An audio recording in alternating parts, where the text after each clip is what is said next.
اسلام production 99 انسان کی زندگی میں کچھ چیزیں ایسی ہوتی ہیں جو بے پناہ پریشانی پیدا کر دیتی ہیں۔ کچھ انسان کی سوچیں ایسی ہوتی ہیں جو اسے توڑ کے رکھ دیتی ہیں۔ ان میں سے جو سب سے بڑی چیز ہے، جو بڑی ہی انسان کو پریشانی میں مبتلا کر دیتی ہے، اس کے لیے زندگی کے شب و روز کو گزارنا انتہائی مشکل کر دیتی ہے، وہ چیز ہے اللہ تعالیٰ کی رضا پر راضی نہ رہنا۔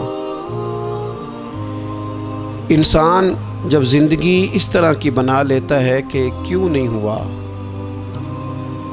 اور کیسے ہوگا اور اسے ہونا چاہیے تھا اور میں نے محنت کی تھی اور میں نے پوری اس پر صلاحیت لگا دی تھی، پھر یہ کام ہوا کیوں نہ، یہ چیز اسے پوری طرح اندر سے توڑ دیتی ہے۔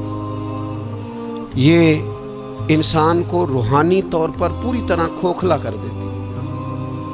اللہ تبارک و تعالیٰ کے بندے کی شان یہ ہوتی ہے کہ خوشی ہو، غمی ہو، راحت ہو، تکلیف ہو، نعمت ملے نہ ملے، الغرض ہر اچھی اور بری حالت پر وہ جو پوری طرح رب کی رضا پہ راضی رہتا ہے، اللہ تعالیٰ اسے سکون عطا فرما دیتا ہے۔ شکوہ نہ ہو، واویلا نہ ہو، شور نہ ہو، پورے طور پر جو بندہ رب کی رضا پہ راضی رہے، اس کے فیصلوں کو تسلیم کرے، ہر حال میں اللہ تبارک و تعالیٰ کی رضا پہ راضی رہے۔ ہاں ایک چیز ہے کہ وہ گناہوں والی زندگی پہ راضی نہ ہو، ظلم و ستم پر راضی نہ ہو، اس کو چھوڑنے کی، توڑنے کی کوشش کرے۔ یہ میں بات کر رہا ہوں دنیاوی معاملات کے اندر، رزق کے حصول کے معاملات، صحت اور بیماری کے معاملات، عروج اور زوال کے معاملات، ان معاملات میں پوری طور پر وہ اپنے رب کی رضا پہ راضی رہے۔ ایک ہے اللہ تعالیٰ کا بندے سے راضی ہونا، وہی بڑا ضروری ہے۔ رب جب تک راضی نہ ہو اتنی دیر تک زندگی میں قرار نہیں، مسلمان کی کامیابی نہیں۔ ایک ہے اللہ تعالیٰ کا راضی ہونا، وہ بھی بڑا ضروری ہے، اور ایک ہے بندے کا راضی ہونا، وہ بھی بڑا ہی ضروری ہے۔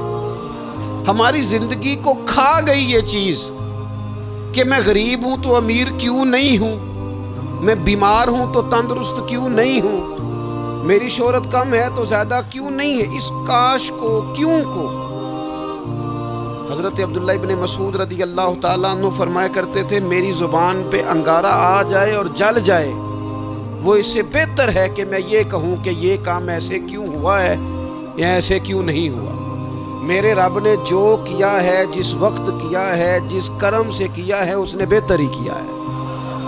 اللہ تعالیٰ کی رضا پہ راضی رہنا، اس کے فیصلوں کو تسلیم کرنا، مقام تسلیم و رضا پہ رہنا۔ قرآن مجید میں نا اہل ایمان کی جو علامت بیان کی ہے، اور جگہ جگہ صحابہ کرام علیہم رضوان کے لیے جو لفظ آیا ہے وہ بڑا قابل غور ہے۔ وہ لفظ یہ ہے کہ رضی اللہ عنہم ورضوا عنہ، فرمایا وہ لوگ ہیں کہ اللہ ان سے راضی ہے اور وہ اللہ سے راضی ہے، وہ بھی اپنے رب سے بڑے راضی ہیں۔ مقام تسلیم و رضا ہے، رضی اللہ عنہم ورضوا عنہ، اللہ ان سے راضی ہے اور وہ، یہ سورۃ المائدہ ہے۔ تو رب کیا فرماتا ہے؟ ذالک الفوز العظیم، یہ بہت بڑی کامیابی ہے کہ بندہ اللہ سے راضی ہو اور اللہ اپنے بندے سے راضی ہو، تو ذالک الفوز العظیم، یہ بڑی کامیابی، یہ زندگی میں روحانی طور پر مضبوط ہونے والا کام۔ ہمارے ہاں لوگوں نے نا صوفیاء کی، اللہ والوں کی، پیروں فقیروں کی یہ ڈیوٹی سمجھی ہوئی ہے کہ جو بندہ بھی جائے گا نا، جی میرا کاروبار نہیں چلتا، تو ایسا تعویذ دیں گے کہ او ہو لہراں بہراں ہو جائیں گی، خیر ہو جائے گی، اسی وقت گلے میں رکھیں گے اور ٹپ ٹپ پیسے گرنے شروع ہو جائیں گے۔ لوگ سمجھتے ہیں یہ ڈیوٹی ہے اللہ والوں کی، حالانکہ یہ کام بھی اللہ والے کریں گے، دعا کریں گے، لیکن رب کے بندے کی اصل ڈیوٹی تو یہ ہے کہ وہ بندے کو رب کی رضا پر جینے کا طریقہ بتائے، وہ اسے کہے کہ وصل اچھا ہے نہ فراق اچھا ہے، یار جس حال میں رکھے وہی حال اچھا ہے، یار جس حال میں رکھے وہی حال اچھا ہے، مارو مارو مینو مار مکاؤ، میں کوئی عذر نہ پیش لے آواں، جے سونا ہی میرے دکھ وچ راضی، جے سونا ہی میرے دکھ وچ راضی، تے پھر سکھ نو چلے ڈاواں، اپنی زندگی مقام تسلیم و رضا والی، اس کے فیصلوں پر راضی رہنے والی۔ نبی اکرم صلی اللہ تعالی علیہ وآلہ وسلم نے ایک جماعت سے پوچھا، فرمایا کون ہو بھائی تم لوگ؟ عرض کی یا رسول اللہ مومن ہے۔ حضور علیہ الصلوۃ والسلام نے فرمایا تمہارے ایمان کی علامت کیا ہے؟ پھر غور کریں۔ حضور علیہ الصلوۃ والسلام نے فرمایا تم کون ہو، تم لوگ کیا ہو، اپنا عقیدہ واضح کرو۔ عرض کی یا رسول اللہ صلی اللہ تعالی علیہ وسلم ہم مومن ہیں۔ فرمایا تمہارے ایمان کی علامت کیا ہے؟ انہوں نے عرض کی یا رسول اللہ رب نعمت دے تو شکر کرتے ہیں، آزمائش ڈالے تو صبر کرتے ہیں، اللہ کے فیصلوں پہ راضی رہتے ہیں۔ اب رسول پاک صلی اللہ تعالی علیہ وسلم نے جو بات کی ہو قلم ٹوٹ گئے، قربان ہونے کو جی چاہا۔ محبوب فرمانے لگے تم لوگ کیا ہو؟ یا رسول اللہ مومن ہے۔ تمہارے ایمان کی علامت کیا ہے؟ حضور علامت یہ ہے کہ رب کی رضا پر راضی رہتے ہیں، مصیبت ڈالے تو صبر کرتے ہیں، اگر کبھی مشقت آ جائے تو صبر کرتے ہیں، اگر وہ نعمت دے تو شکر کرتے ہیں، گویا ہر حال میں رب کی رضا پہ راضی ہیں۔ اب محبوب کریم نے کیا فرمایا؟ حضور فرمانے لگے اللہ کی قسم تم مومن ہو۔ یہی تو علامت ہے مومن کی، اللہ کی قسم تم مومن ہو، تم صحیح معنوں میں مومن ہو۔ اللہ کی رضا پر راضی نہ رہنا اور ساری زندگی واویلا کرنا، فلاں چیز کیوں نہیں ملی، فلاں چیز کیوں نہیں ملی، یہ کیوں نہیں ہوا، وہ کیسے نہیں ہوا، یہ ایسے کیوں نہیں ہوا۔ وصل اچھا ہے نہ فراق اچھا ہے، محبوب جس حال میں رکھے وہی حال اچھا ہے۔ اپنے آپ کو اللہ تبارک و تعالیٰ کی رضا میں ڈھالنے کی کوشش کریں، اپنی طبیعت کو مائل کریں، اور اگر یہ نصیب ہو جائے اللہ کی رضا پہ راضی رہنا، تو یہ صرف اللہ کی رضا پہ راضی رہنا نصیب نہیں ہوگا، سکون بھی نصیب ہوگا، سجدوں کی لذت بھی نصیب ہوگی، قرآن پاک کی محبت بھی نصیب ہوگی، محبوب پاک سید عالم صلی اللہ تعالی علیہ وآلہ وسلم کے دین پر عمل کرنے کا جذبہ بھی بیدار ہوگا۔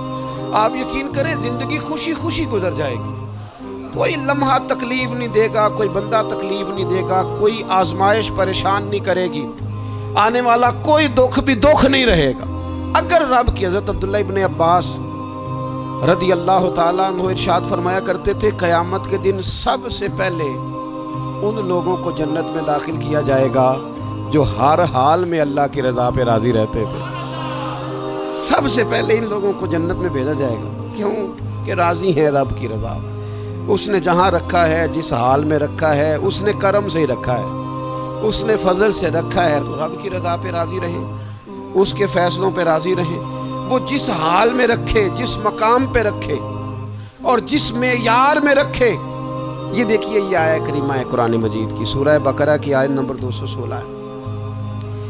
یہ نا بہت بڑا فلسفہ ہے رب کی رضا پہ راضی رہنے کا۔ یہ آیت کریمہ میں سمجھتا ہوں اگر کسی بندے کو پوری طرح یہ سمجھ آ جائے نا، تو پھر عقیدہ توحید بھی پکا ہو جائے گا، اس کا نظریہ اپنے رب کی رضا پہ مستحکم ہو جائے گا۔ اللہ تعالیٰ نے کیا ارشاد فرمایا، ذرا انداز دیکھیے رب کریم کا اپنے بندوں پر کرم کرنے کا اور سمجھانے کا۔ فرمایا کتبہ علیکم القتال وہو کرہ لکم، تم پر نہ جہاد فرض کیا گیا اگرچہ وہ تمہیں ناگواری ہو، چاہے تمہیں اچھا نہ لگے۔ کتبہ علیکم القتال وہو کرہ لکم، فرمایا تم پر جہاد ضروری قرار دیا گیا ہے، لڑنا اللہ کی راہ میں تم پر ضروری ہے، فرض ہے، اگرچہ وہ تمہیں ناگوار ہو۔ اور پھر آگے پتہ کیا فرمایا، حد کر دی۔ بڑی بڑی دنیا میں لوگ معرفت ڈھونڈ کے لائیں گے پر دم توڑ جائے گی۔ کیا سمجھایا ہے اور کیا معرفت دی ہے اپنے بندے کو۔ اللہ کریم نے ارشاد فرمایا وَعَسَىٰ أَن تَكْرَهُوا شَيْئًا، فرمایا قریب ہے کہ کوئی بات تمہیں بری لگے، وَهُوَ خَيْرٌ لَكُمْ، اور وہی تمہارے لیے بہتر ہو۔ تمہیں ناگوار گزر رہی ہے اور وہ تمہارے لیے بہتر ہو۔ اور فرمایا وَعَسَىٰ أَن تُحِبُّوا شَيْئًا وَهُوَ شَرٌّ لَكُمْ، اور قریب ہے کہ کوئی بات تمہیں بڑی پسند آئے اور تمہارے حق میں بری ہو۔ تو جیئے کیسے، گزارا کیسے کریں؟ رب نے خود فرمایا گزارا اس طرح کرو کہ واللہ یعلم وانتم لا تعلمون، اللہ جانتا ہے تم نہیں جانتے۔ لہذا وہ جو تمہارے حق میں فیصلہ کرے اسے قبول کرو. جیو جیو اس طرح جیو، یہ جان کر جیو، اس کو پڑھ کر جیو، اس کو دل پر لکھ کے جیو کہ واللہ یعلم وانتم لا تعلمون. اللہ جانتا ہے تم جانتے نہیں ہو. تو رب جو جانتا ہے وہ تمہارے حق میں وہی فیصلہ فرماتا ہے، جو بہتر ہوتا ہے وہی تمہارے حق میں فیصلہ کرتا ہے. یہ آیت مضبوط کرتی ہے بندے کو، طاقتور کرتی ہے.